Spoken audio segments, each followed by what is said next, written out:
Right here, at home. Protect the out. We put the work in. Let's finish. Let's do this. Man, we gonna do 1, 2, 3. Yeah. See, we dream chase, cause that's all we was given to start with. Then we realized the dream was obtainable. Now look at us.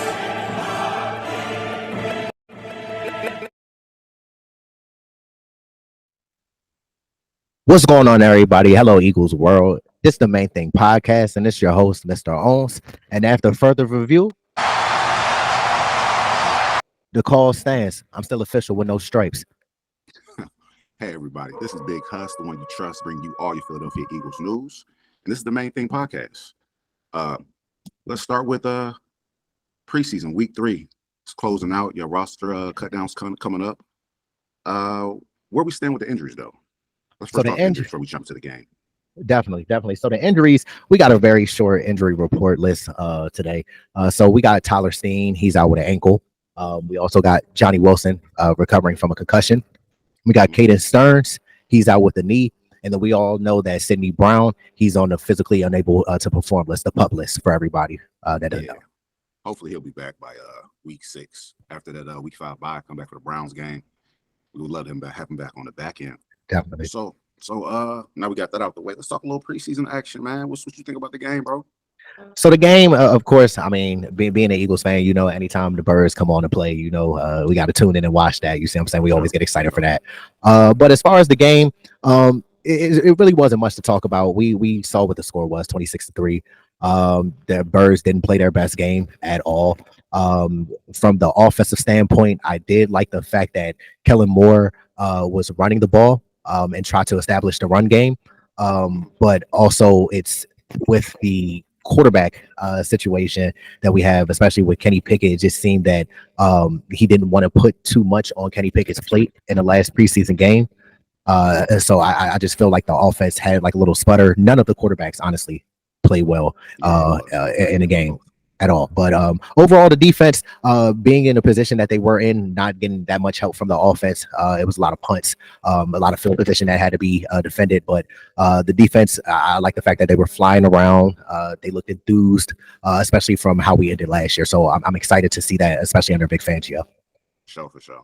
And the talk on the whole Kenny Pickett thing, as far as them maybe not wanting to push the ball down the field, honestly, I don't know if it's one of those things where they don't want to make him look bad too much per se, just in case maybe at some point we try to trade him, a little value back for him. You know, you don't want to put bad tape out there because it's going to be hard to move him. So I don't know if that's kind of what led to that. But to your point, neither one of the quarterbacks really played well in that game. Tanner McKee, as far as I'm concerned, kind of took a step back.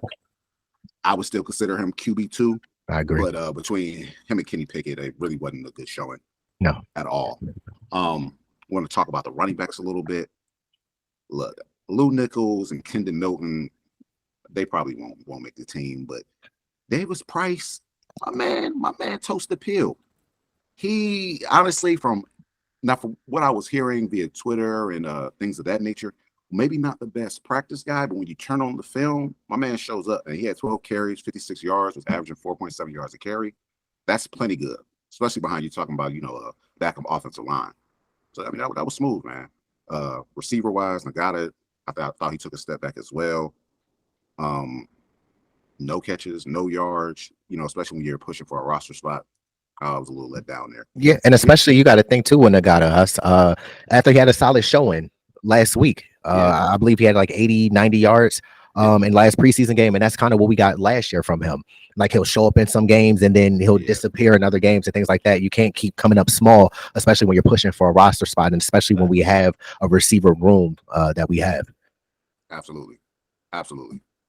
Defensively, look, it was good to finally see Cooper DeJean back out. Definitely the John. The John had to get out there with the John. It was about time. It was good to see him out there. He looked fluid, you know what I mean? He made some mistakes, but when you go back and look at it, this is his actual first game action since last year, November. You know what I mean? Yep. Prior to his injury. So to see him back out there, yeah, he's rusty, but I like that he was in the frame in most plays.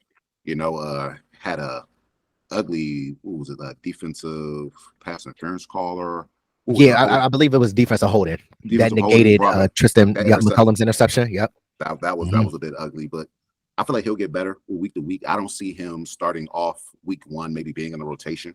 But come middle of the season, I'm sure we'll find a role for him and he'll catch up to speed and come a little bit more acclimated to what's going on.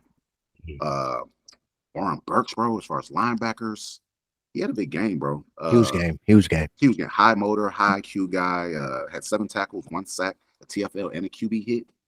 He's another one who's going to be pushing for a roster spot. I know you had mentioned him before we started recording. Ben Van Sumeren also had a big game. So big game. I'm curious to see what they do with those two. That's going to be an interesting battle. Decision for the coaches, I should say. Most definitely. Like you said, Warren Burks, he definitely brings a lot of physicality. Like you said, he's very high motor. He's picked up the defense fairly well, especially being injured. You know, it's kind of hard to understand a defense, especially a new scheme, especially when you're injured and you're not getting actual live practice reps or game reps. So for him to come back from that injury and for him to have that game yesterday that he did, he's making a push and a case for him to make this roster. As you touched on, like you said, I love Ben Sumeren. I'm gonna put it out there. Ben Sumeren, he really shows up. Ever since last year, I think we got him undrafted for Michigan State. I want to say he just comes to work every day. He's, to me, an old school linebacker. Just bring the lunch pail to work. You see what I'm saying? Put your head down at work. You know what you're going to get from him. High motor, smart football player, always seems to be dependable and just around the ball. So that's one person who I am looking forward to seeing if he does make this 53-man roster come Tuesday.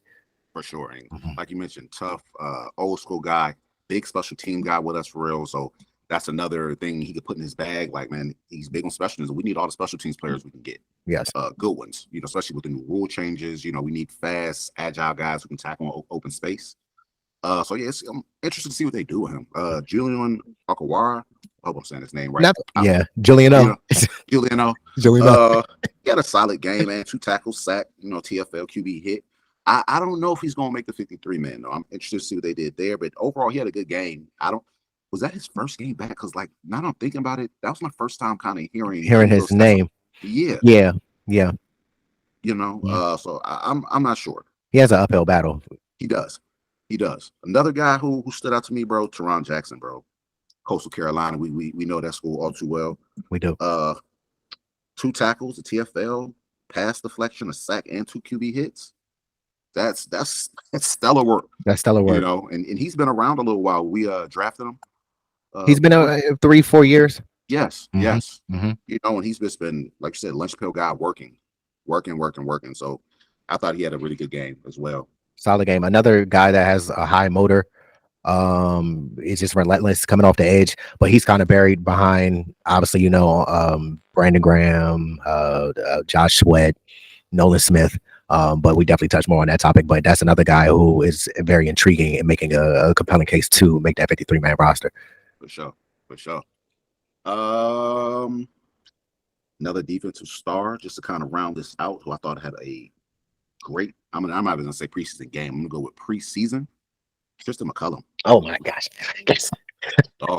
Tristan McCullum. He's been showing up, bro. Come on, man. He's been showing up.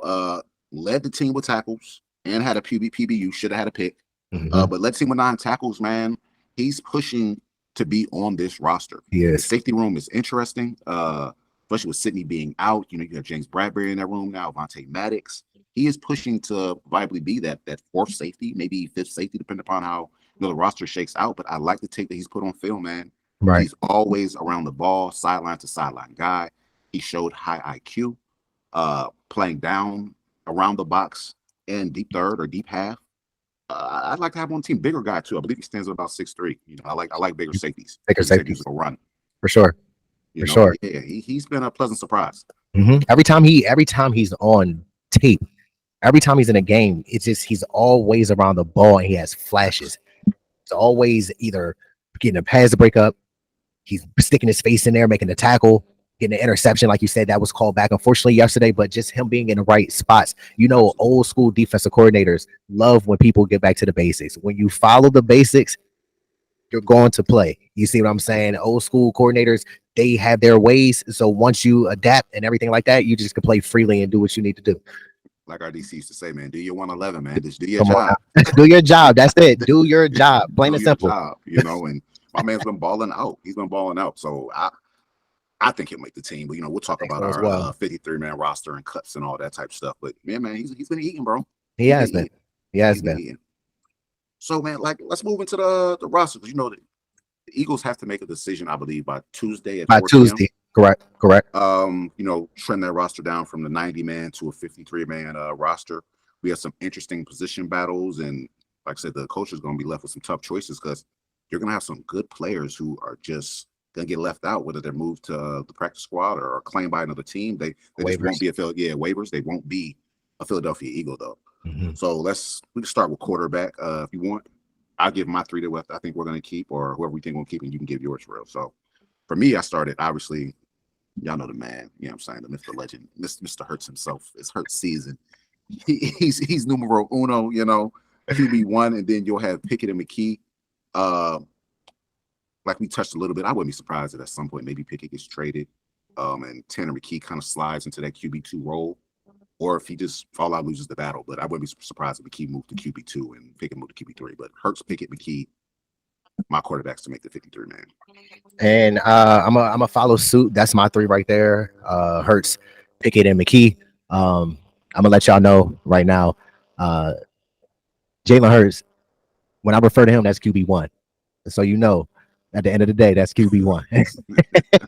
But like you said, I got Hurts one. Obviously, that's a no-brainer. And then, like you said, we have Pickett and then McKee. Like you said, with Pickett, that's going to be very fascinating, very interesting. You know, there's a lot of quarterback needy teams right now, especially we just actually played one with the Vikings. But there's going to be people, whether it's the beginning of the season or up until the trade deadline, that probably need a quarterback. So just to have a person who is kind of a veteran, you would say like he's been in the league for about four years, right?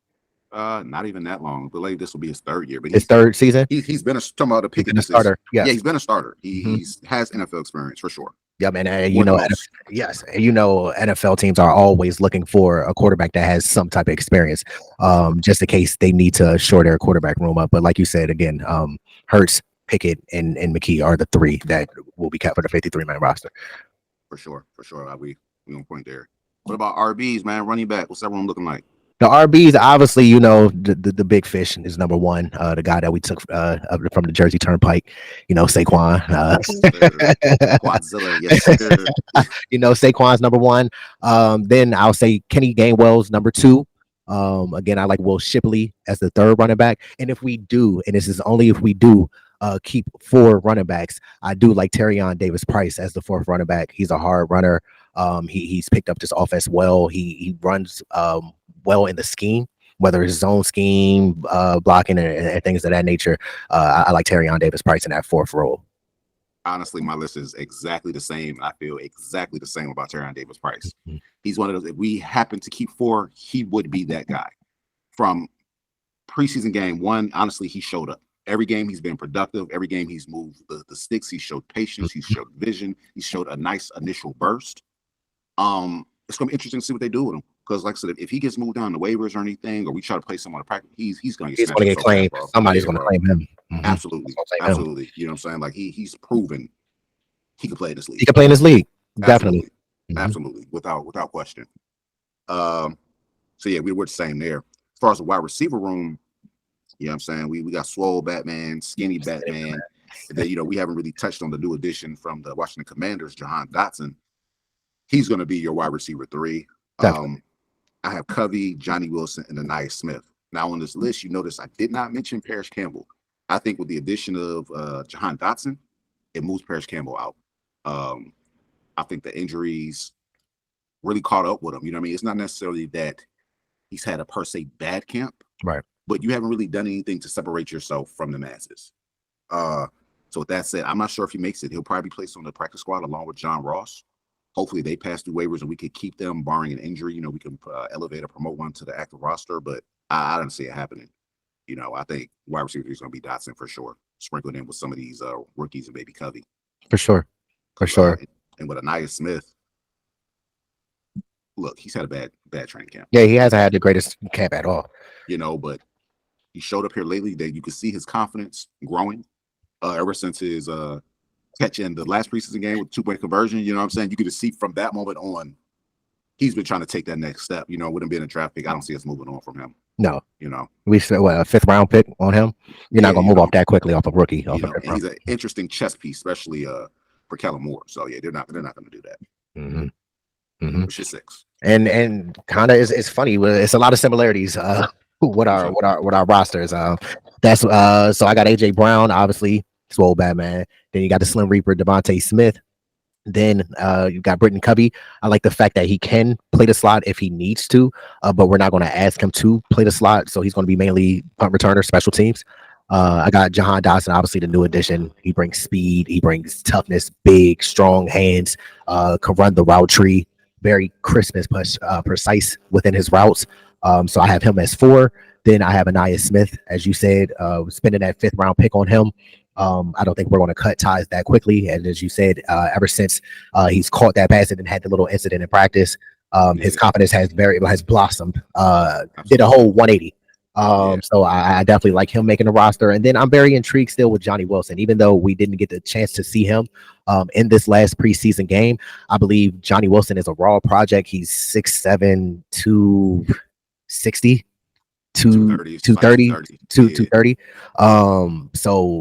He's just an intriguing player. So I think that will be the 6th that we keep for the 53-man roster. Yeah, so we pretty much lined up there. No Paris Campbell. No Paris Campbell, no John Ross, as you said and alluded to.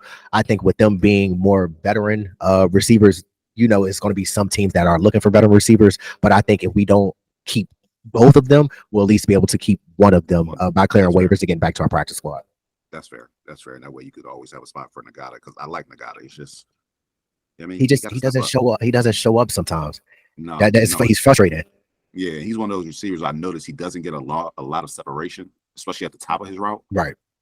Meaning you have to be strong at the catch point. You know what I mean? Like, you have to catch those contested balls. You know, he didn't do that this week. And it's crazy that you mentioned him, because he had a play yesterday where like you said, he can't separate because he's not the fastest, but he's big and physical. So he ran a hitch route. I believe it was like 3rd and 7. It was 3rd and 6, 3rd and 7, something like that. So you know they're playing man across the board on 3rd down. With him, he pushed his man, ran the hitch route. He allowed the corner to get inside and play spectacular defense on him. But the thing is he was in position with his body. He's 6'2", 220-ish. Something like that. Almost has the same size as AJ Brown. So I would think that majority of the time, you being 6'2", 220, you'll be able to position yourself and be able to make a big boy catch, especially on 3rd down to move the chains. Yeah, we got a field goal out of it. We got 3 points out of it, but it will be good for him, especially to catch that football and be able to move that chains and get the 1st down to keep the drive alive rather than settle for the field goal. Oh, absolutely. And it's just the name of his game. Look, it's never going to be speed. Not at all. It's going to be a contested guy, a 50-50 ball. 50-50 ball guy. So when you get those opportunities, man, you have to take advantage. Right. He has to learn. DBs are probably always going to be on your hip, always jostling with you. You have to be able to fight through contact and, you know, come up with the catch. He showed flashes of it. It just hasn't been consistent. And that's the key word, consistency. For sure. So moving on to tight ends, man. What you think about the tight end room? You think we'll keep 2 tight ends, 3 tight ends? Honestly, I believe that we'll keep 2 tight ends. But if we are keeping 3 tight ends, I do like EJ Jenkins as the 3rd tight end. Every time he's played outside of yesterday, he didn't really have too many plays, but the first 2 preseason games, he showed up. He's willing to block. That's what you need out of a tight end. He's willing to block. He's willing to do the dirty work. And the thing, he's just a big physical target. So definitely a body. So I like EJ Jenkins as the 3rd tight end. If we do keep 3 tight ends, how you feel, Big Hus? I'm thinking we might keep 3, and just because I know that Kellen Moore likes to run a lot of 21 personnel. 2 tight end sets. 2 tight end sets, for those who don't know, 2 tight ends, 1 running back. And you're still going to need that depth piece there. So I wouldn't be surprised. Obviously, we're going to keep Dallas Goedert. It'll be Calcaterra as a tight end 2. And then EJ Jenkins, I'm thinking, is our 3rd tight end. And like I said, he's a body, man. He, especially a little bit more than Calcaterra. You know, so just for a depth piece, I'm thinking maybe 3, but it would be those 3: Dallas, Grant Calcaterra, and EJ Jenkins. And to touch up a little bit, Hus, you did raise a point. With Grant Calcaterra's past injury history, they might be inclined to keep a third tight end because you're not too sure how Grant Calcaterra will hold up and withstand throughout the whole season. Absolutely. When healthy, he's pretty He's good. a dog. He's a dog. He's been serviceable. He's been serviceable for sure. But Mhm. my man has had a knack for being injury prone. So it's with that, maybe we keep 3. You know, That would probably be the smartest bet. You know, just for a little insurance. Yeah, definitely. As far as the O-line goes, you know, we lost Kelsey, but we replaced him with Jurgens, so I think we'll step up beautifully. Damn near a carbon copy of Kelsey. We'll go Mailata, Dickerson, Jurgens, Becton, Lane Johnson as your starting 5. Then for backups, I went with Steen, Fred Johnson, Keegan, and McMahon, the other rookie. Tough for me, did not make it this go around, and I said he did make it because all reports are Fred Johnson has been really stellar this training camp. He's even Nick Sirianni mentioned it. You know, he's been a pleasant surprise. So I replaced him, but I kept 9 O-linemen. Kept 9 O-linemen. You know, with Toff going to the practice squad, even though he has some familiarity with the Eagles. He's been around a little minute, but I think they kind of want to get an insurgence of youth. And frankly, like I said, I just believe he's been outplayed this preseason. I'm gonna keep it honest with you, Huss. I got the same 9 as you. I don't think that they're going to keep Toth, even though he has been with us for like the past 2 or 3 seasons.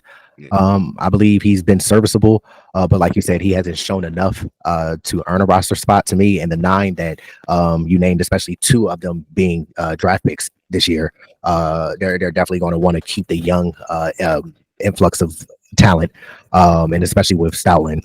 You know what he can do when he gets his hands on younger players and can mold them into how he wants to mold them. They're definitely going to keep those 2, and yeah, I definitely see those 9 being chosen for the 53. For sure. And what I noticed with the 9 that kept, there's a little bit more flexibility. You know, a lot of those guys can play either guard position or guard and tackle, you know, or center and guard. There's a lot of flexibility there, and then rotational combinations you can put together if something was to come around. So that's another reason why I left Toth out. Moving to the defensive side of the ball, man. You know I love the defense. We're gonna start with the edge players, dog. This is where, you know, this is where you make that money, man. Come on, man. Come on, not for the faint of heart. Not for the faint of heart at all. So starting with the edge, man, we're gonna go with Bryce Huff, Sweaty, BG, Nolan, the rookie Jalix Hunt, and I'm kind of torn, or I could say can go either way between these 2 players with Patrick Johnson and Teron Jackson, who we mentioned earlier. I think both of them are high motor guys. Both of them have been grinding for the past couple of years. Have really put that work in, and you've kind of seen some of the fruits of their labor this past preseason. I think that the Eagles are going to have a tough decision kind of deciding on who they want to elevate and put on the practice squad, because either that's another 2 players who, whoever gets put on the practice squad might get snatched up just off some of the tape that they put out there. A lot of hustle plays between the 2, you know, and teams are always going to look for that. Guys with high motors, you know. But on my practice squad, I put Julian Akawara, Terrell Lewis. And like I said, he would either be Teron Jackson or Patrick Johnson, however that combination works out. And as far as the ends, I said that we will be keeping Josh Sweat, obviously Bryce Huff, the big free agent that we got. Brandon Graham, obviously OG, 15 years. Nolan Smith, Jalix Hunt.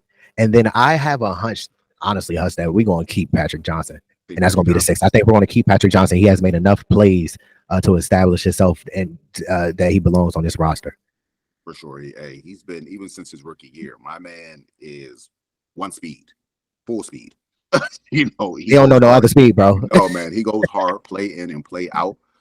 If we kept him, I wouldn't be opposed to that at all. I think he deserves a spot. I think he does as well. Truthfully, I wouldn't be mad.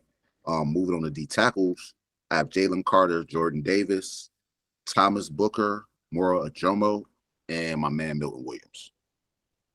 I left out our practice squad players would be Gabe Hall, PJ Mustafer, and Marlon T. Felt he got outplayed this preseason, truthfully, by Thomas Booker. Thomas Booker has really been showing up, whether it be pushing the pocket, run game, whatever. He's made his presence felt, especially these last 2 preseason games. Yep. And I don't have no reservations on that. That's the same the same list that I have with the DNs. Like you said, I really am high on Thomas Booker. He's one person for sure on the D line that has stood out to me all through training camp. Every time I look at notes, anytime I look at videos, he's always around the ball. He's always making plays. So that's somebody on the D line that I will be very intrigued to see if we keep or not. For sure, especially just for a depth piece. Depth piece. Bigger guy. Mm-hmm. They'll put him right on the nose. I don't know how many true all-out nose tackles we have on this roster. So yeah, I wouldn't be surprised. Yep. What you feeling about linebacker, man? Linebacker. Now that's interesting. Obviously, we got the one that's a bona fide starter in Devin White. But I feel with the linebacker room, we're going to have Devin White, Zach Bond. We're going to have Nakobe Dean. We're going to have Jeremiah Trotter Jr. And then we're going to have Ben Van Summeren. I like. I was looking right there. Thank you. Okay. Yep. So I like Oren Burks. But of course, with him, he was injured, so he has like a little uphill battle to climb. But as you alluded to earlier in the video, he definitely had a strong outing yesterday. And I feel that if he does hit waivers or if we release him, he's not going to make it back to our practice squad. That's an interesting one that I want to keep an eye on to see if Oren Burks did enough to be considered on the roster. For sure. And I pretty much have the same as you and Devin White, Zach Bond, Nakobe Dean, Jeremiah Trotter. Only place we differ is with Ben Van Summeren and Oren Burks. I have Oren Burks making the roster. And more so from a standpoint of, yes, he's been out a little while and this being his first preseason game, but for you not to have played all summer, you know what I mean? Then this being your first preseason game, he snapped, he went off. And then on top of that, we paid the man. I think if he hadn't been injured, you would have been mentioning him as one of those guys fighting for a starting position, or at least getting significant playing time. I like Ben Van Summeren, very athletic, another high motor guy. I think he's going to show up big on special teams, but I'm not sure if they don't value someone who might actually give them some true minutes versus a special teams guy. I really want to see how they weigh that out, you know, and see where it falls for him. Right. Where it falls for him, you know, but that's going to be, like you said, an interesting one to look at, Burks and Ben Van Summeren as far as who they keep. But yeah, we'll see. So we have the corners. Slay. Obviously. Keely Ringo, Quinion Mitchell, Cooper DeJean, and Isaiah Rodgers are all the corners that I kept. Unfortunately, Eli Ricks isn't going to make it. I felt like Eli's put out enough good tape to be deserving of a roster spot. I mean, he might have been buried on the depth chart, but I feel like he should have been deserving. I feel like he'll be one of those players, once you, like you say, put him out there on waivers and he'll get claimed by somebody. Probably real quick, truth be told. It'll probably be one of those, what's the corner we drafted back in the day out of West Virginia, ended up playing for us, then went to the Packers. Was up there with the Bills for a little bit. What is my man? He's actually going to have a good career once he left. I'm looking right at his face. But anyway, he might be one of those guys who goes on to have a better career somewhere else. I don't think Josh Job's going to make it. McPherson, honestly, hasn't done enough, especially coming off the injury. And then Sean Stevens, they'll probably try to stash away. And that's your corners. Solid list. I basically have the same list. It's kind of a splitting image. I have Big Play Slay, obviously, as cornerback 1. Then I have Keely Ringo as the second corner, Isaiah Rodgers, third. Then I don't have Zach McPherson making the list. I don't have Josh Jobe making the list. Also, like you said, Eli, he's put out a lot of solid tape. But like you said, just with so much depth, like it's crazy. Just a few years ago, we were sitting here talking about we need corners and how a few years changed. Now we have just ample amount of corners that we can choose from. So it is just unfortunate with the depth at corner that Eli is going to be on the bubble. He might have a chance of making the roster or possibly making a practice squad, but his chances are slim. So like I said before, I got Big Play Slay, I got Keely Ringo, I got Isaiah Rodgers, yeah, because it's those 4. It'll be, I had 5. You have 5. Okay. Yep. Slay, Keely Ringo, Queen I mentioned, Cooper DeJean, Isaiah Rodgers. So you're putting, that's what it is. You're putting Cooper with the corners. Yeah. Okay, I know that they've been putting him in the slot, but like yesterday, like you said, he's come like that was his first game back since November. But I just think he'll be more fluid, probably in the safety position. That's kind of how I feel as well. I want to see a little bit more out of him, but I'm kind of feeling like that transition might be better for him. Yes, for sure. And bro, the corner I was talking about, Rasul Douglas. Rasul. Douglas, bro. That's who I was talking about. Yeah, Rasul played okay for us, but really blossomed when he went out and played for the Packers and the Buffalo Bills. Really came into his own. I feel like Eli Rex will be one of those. Type. It's just all about scheme fit. For sure. Scheme fit, truthfully, and opportunity. On this roster, unfortunately, he's buried behind some really good corners. And who would have known that Quinyon Mitchell would have came out from Toledo and been the dog that he is? You know, proving that not only can he play outside, but he can play inside and be as well. You know what I mean, and be just as influential in the game. So that, you know, it's tough for him. Like I said, it's an uphill battle. Unfortunately, I just don't think it's going to swing his way. Right. But we shall see. We shall see. It'd be nice if we could stash him somehow, you know. But I'm not sure. As far as safeties go, I got Reed Blankenship, CJ DJ, excuse me, Avonte Maddox, Christian McCullum, and James Bradbury. I have Stern and Andre Johnson. They'll probably go to practice squad. One of them more so IR and Stern. And then, you know, you have City Brown on the pup. He won't be able to return to the active roster and counters roster till I believe week 5 going to week 6. But those are my 5 at safety. Now, JB is a little interesting because as much high praise as Vic Fangio has given him the past week or so, I'm not really too sold on him. I'm not sure if I really trust him out there if there was any stretch where we had to have him at safety for 3, 4, 5 games. I would have a lot of reservation placing James Bradbury out there at safety. I feel like he could come down with maybe some of the coverage schemes and, you know, be coverage-wise, be viable, suitable, serviceable, however you want to put it. But when it comes to run fits, the man can't be trusted, bro. No, not at all. He cannot be trusted. You know, he doesn't understand his lane responsibilities in the run game, and that can bode terribly for us. So, you know, unfortunately though, we're cap stricken and can't move him. You know, we would have to trade him. But some of the tape he's put out, if I was another one of the 31 NFL teams, I wouldn't want to trade for him. No. Like, where do you put him? I've seen what you've done your last year at corner. It wasn't good, my friend. I've seen what you've been looking like here lately at safety, and I still have concerns. So unfortunately, we might be stuck with James Bradbury unless he decides to do us a favor, you know, and retire or some shit. I don't know. I don't know. So we might be stuck with him. Yeah, I definitely agree. Bradbury, I feel like he has not done anything here this training camp, or even like you said, into last year, to deserve a roster spot. But like you said, we're financially stricken and capped with him. So like if we do cut him, that's going to be dead money on our books. So I think that he just off of the money situation alone gonna be make the roster. But outside of Bradbury, I do have Reed Blankenship. I have CJ GJ.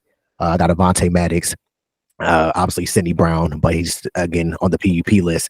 And then the one who I want to throw in is Tristan McCullum. I know we touched on it before. He just makes plays. That's a guy that you cannot let out the building. Kind of similar almost to, not saying that their style of play, but their situation. CJ GJ. We let him out the building last year. We saw the impact that was felt when he left and went to the Lions. Tristan McCullum is the type of guy to me who he just puts out so much good tape that if you let him get off of this squad, you're going to look back a few years down the road and be like, damn, we made a mistake. We could have kept that and had that in-house. You see what I'm saying? But I think that with the safety depth, I don't know if we're going to keep 6 safeties. But I mean, I can honestly say out of all the safeties, he probably, outside of CJ Gardner-Johnson, I can probably say that Tristan McCullum has had the best training camp out of all the safeties. Yeah, he's been a dog all camp.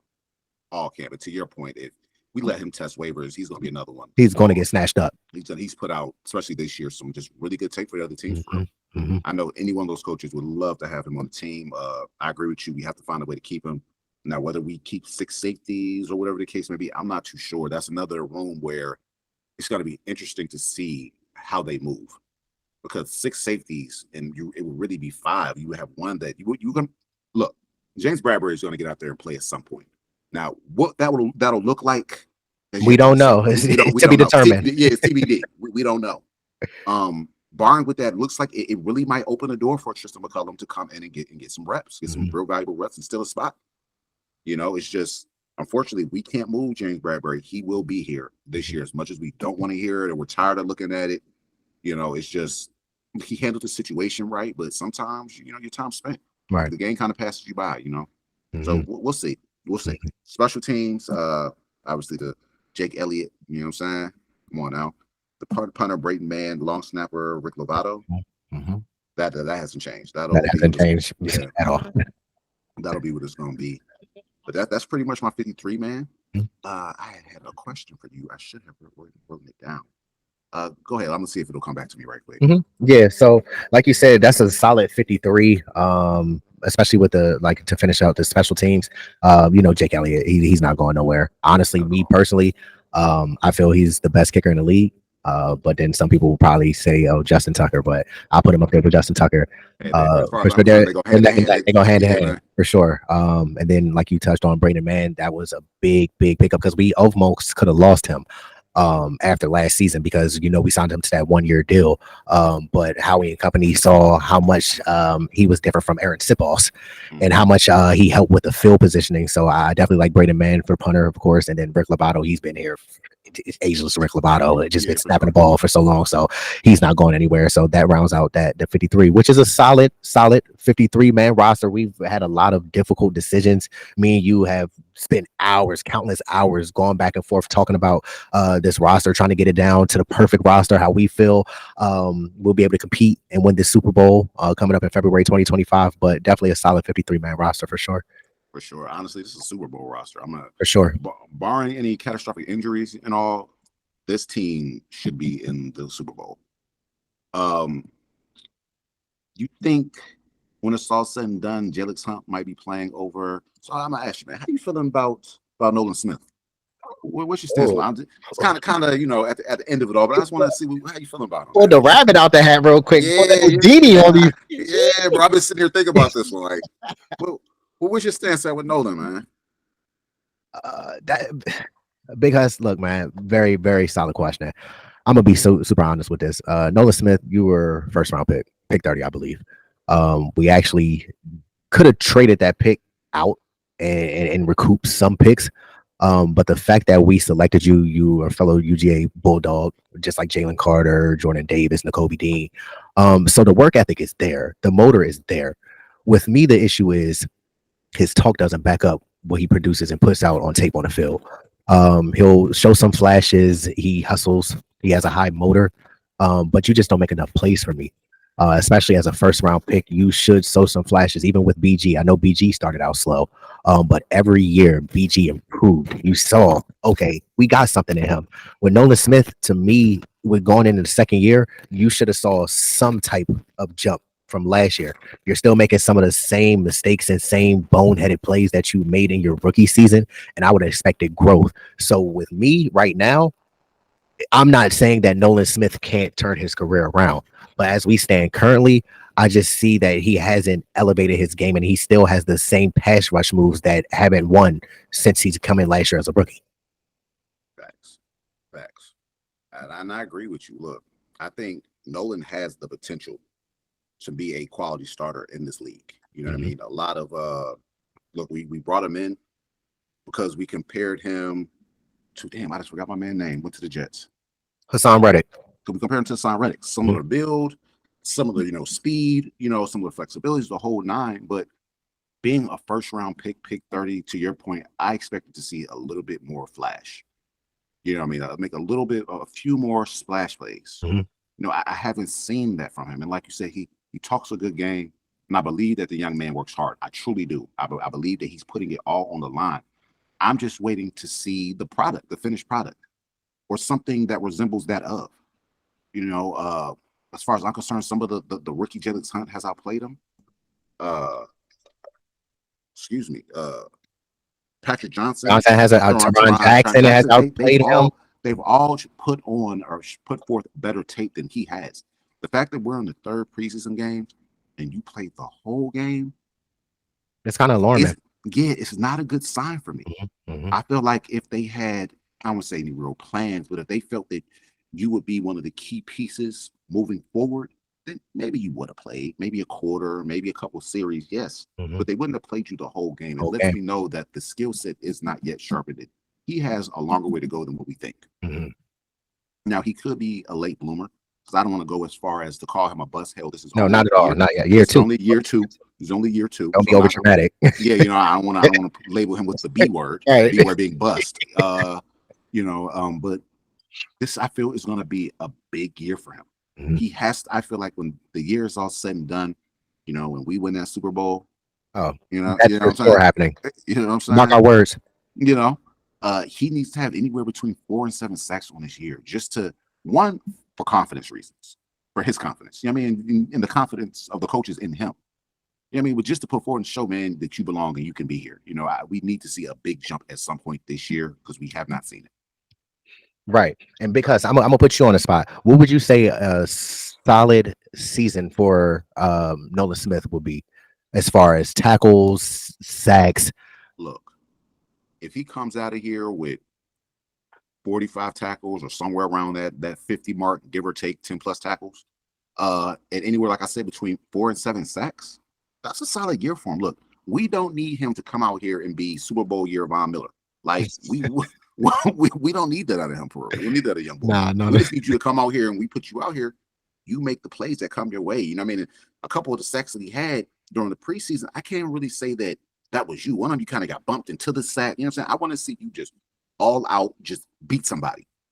However you beat him, and you go sack the quarterback. But to answer your question, anywhere around 50 tackles, give or take, you know, 10 plus tackles, but 4 to 7 sacks off the edge this year, I think would be a stellar year for him. I was thinking the same, John Farrell. I was thinking about like 50 tackles or so, and about like 4 to 7 sacks in that range as well, just to show some improvement and just some growth, that you have a steep learning curve, but if you show some flashes, I really feel like his problem, he got a little bit bigger, but maybe he doesn't really understand the scheme. I don't know. You think? See, for me, I'm not sure if it's so much he doesn't understand the scheme, as opposed to you just don't have the tools in your tool bag yet to do this. You might be physically gifted, you know what I mean? Like, you're not the biggest guy, but when you look at Nolan's yoked, man. He's a swole dude. Like you said, he's added, I believe he said 7 pounds or so, you know, so he's probably pushing more around 245. You have the speed, but now the hands placement, the disengaging, the use of your hands, the bend and all that, you got to put it all together. He hasn't found a way to put it together yet.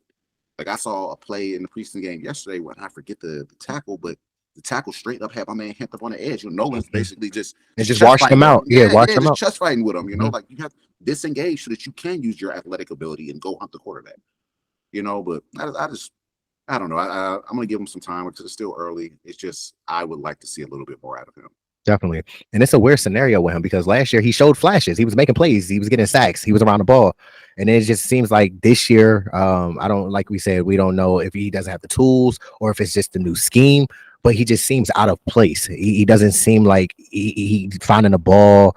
It doesn't seem like he could beat his man, like you said, just one-on-one on the edge. And that's your specialty. You have speed to get around and bend around the tackles, but he just hasn't put that all together yet. So like we said, we're not going to call him a bust yet, but he needs to show us something definitely in year 2. For sure. Agreed. Looking forward to it. 53-man breakdown or 53-man roster, what we think the Eagles might do. Now, as we know, who knows what Howie Roseman and Jeff Lurie, that man right there. Okay, man, Howie, who knows what they're really thinking. And I mean, some of the moves are pretty obvious, but others, they have some decisions to make. So come Tuesday, 4:00, I'll be keeping my ear to the street to see, you know, what 2024 roster will look like. You know, we had that Brazil game in a couple of weeks, so it's time to really start pushing forward with the players you think are going to be in the roster and really start working those schemes and game plans. So we're prepared for Brazil. For sure. These are great problems to have. Don't get it twisted. I know we touched on the topic of we're going to have some tough decisions to make, and some people are going to get cut and not make it through waivers. But as I alluded to earlier, these are great problems to have. That means that your team is poised not only for a big season, barring any catastrophic injuries, but just the depth that we have on this team as well. That's going to pay big dividends going into deep playoff runs and things like that. Once it gets to January and everything like that, it gets cold outside and all that. You need some depth on your team just in case some freak injuries or little knack injuries that linger throughout the season happen. We'll be ready and loaded. For sure. Depth always plays a good big piece as far as making. For sure. I mean, look at Nick Foles. Come on, man. Come on, man. So, solid. But yeah, man, that wraps up the video. Big Huss. Definitely. You got anything else left to say? Nah, man. Go Eagles, man. Go Birds. Yeah, you know the vibes. Flag is fly. Again, man, thank y'all for tuning in. This is the Main Thing Podcast. This is your boy, Mr. Owens. And I'm Big Huss. Hey, tune in next time. We'll holla at y'all. All trust.